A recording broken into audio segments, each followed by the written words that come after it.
بسم اللہ الرحمن الرحیم الصلاۃ والسلام علیک یا رسول اللہ خیرکم من تعلم القرآن وعلمہ مشکات المصابیح میں آج ہم انشاءاللہ یہ والی حدیث پاک پڑھیں گے وہ انسن۔ تو جو حسین بھائی ہمارے چینل پر نئے ہیں وہ ہمارے چینل کو سبسکرائب کریں اور ہماری ویڈیوز کو لائک کریں۔ آپ ہمارے چینل کو سبسکرائب کریں گے تو آنے والی نئی ویڈیو علمی دین کے حوالے سے آپ تک پہنچیں گی انشاءاللہ تعالی۔ آئیے شروع کرتے وہ انسن، یہ ان ہے اور یہ عرف جارہ میں سے ہے، اپنے مدخول یعنی اسم پر داخل ہوتا ہے تو اسے جر دے گا۔ وان انسن ان النبی، ان حرف مشبہ بالفعل ہے، حرف مشبہ بالفعل 6 ہیں، ان کا ان لاکن لیت لعل، یہ جملہ اسمیہ پر داخل ہوتے ہیں، مبتدا کو نصب دیتے ہیں، خبر کو رفع دیتے ہیں، جیسے ان النبی یا ان زیدن قائمون، ان زیدن قائمون، زیدن منصوب ہے ان کی وجہ سے، قائمون مرفوع ہے ان کی وجہ سے۔ تو یہاں پہ ان النبی صلی اللہ علیہ وآلہ وسلم، روایت ہے حضرت انس سے کہ نبی کریم صلی اللہ علیہ وآلہ وسلم کجاوے پر تھے، اونٹ وغیرہ پر جو باندھا جاتا ہے اسے کجاوا کہتے ہیں اس پر کجاوے پر تھے نبی علیہ السلام۔ و معاذ ردیفہ علی الرحل، اور معاذ حضور کے ردیف تھے۔ ردیف جسے بولتے ہیں، اونٹ پہ یا گھوڑے پر 2 بندے سوار ہوتے تو جو پیچھے والا ہوتا اسے ردیف کہا جاتا۔ قال، حضور نے فرمایا، یا معاذ، اے معاذ، جی اسے ہم معاذو پڑھ رہے ہیں، شروع میں معاذن پڑھا، جی ہاں، کیونکہ وہ مورب ہے اور یہ مبنی ہے، یہ یا جو ہے حرف ندا ہے، اگر اس کے بعد مفرد ہو اور معرفہ ہو تو اسے حرف ندا کے بعد اگر مفرد ہو اور معرفہ ہو تو اسے مبنی پر ضمہ پڑھا جاتا ہے، یا معاذو۔ تو فرمایا اے معاذ، قال، میں نے عرض کی، کہتے ہیں کہ لبیک کا یا رسول اللہ،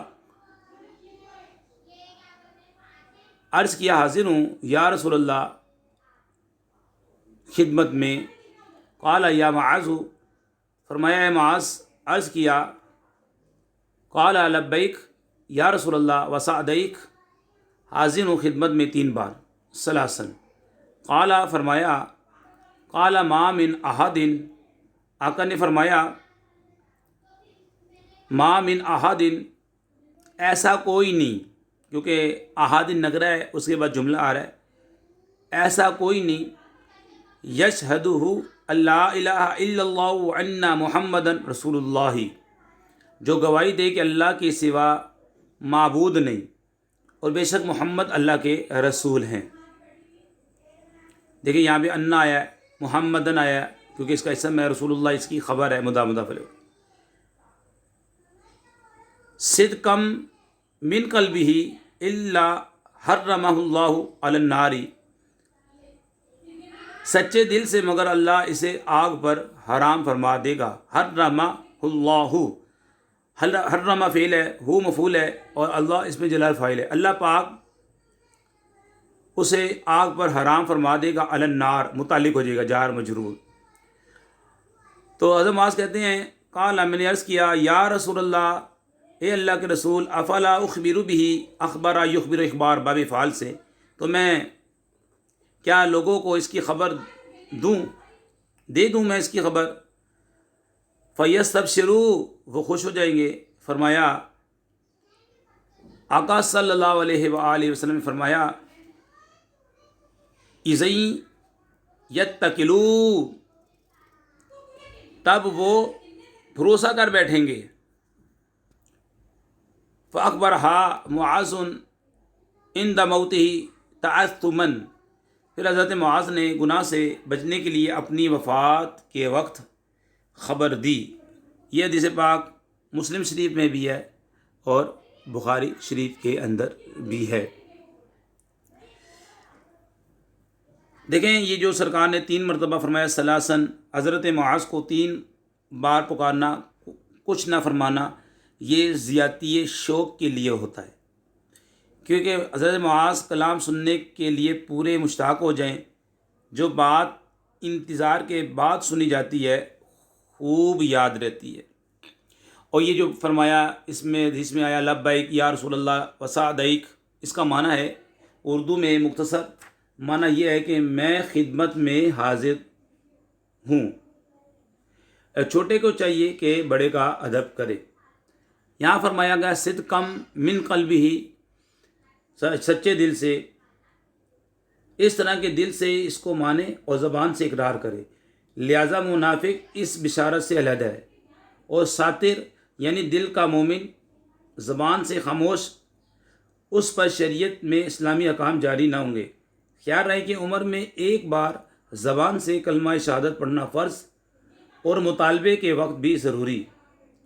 آگے بھی فرمایا اللہ حرمہ اللہ، کہ اللہ پاک اس پر آگ کو حرام فرما دے گا، اس طرح کہ وہ آگ میں ہمیشہ نہ رہے گا، یا آگ اس کے دل و زبان کو نہ جلا سکے گی، کیونکہ یہ ایمان و شہادت کے مقام ہیں. کافر کا قلب اور قالب دونوں جلائے گی. ٹھیک ہے.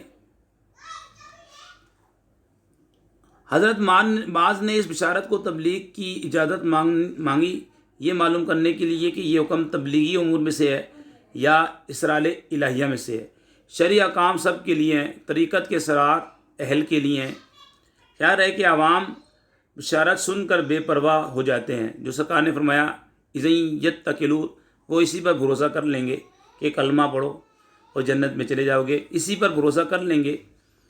تو جو حضور صلی اللہ علیہ وسلم نے یہ فرمایا کہ عوام بشارت سن کر بے پرواہ ہو جاتی ہے، مگر خواص بشارت پا کر زیادہ نیکیاں کرنے لگ جاتے ہیں. آپ کو معلوم ہے کہ عثمان غنی سے سرکار نے فرمایا کہ عثمان فی الجنہ، کہ جو چاہو تم کرو، تم جنتی ہو چکے ہو. تو ان کے اعمال اور زیادہ ہو گئے. اور حدیث شریف میں جو علم چھپائے اسے آگ کی لگام دی جائے گی. قرآن شریف میں بھی علم چھپانے کی برائیاں مذکور ہیں.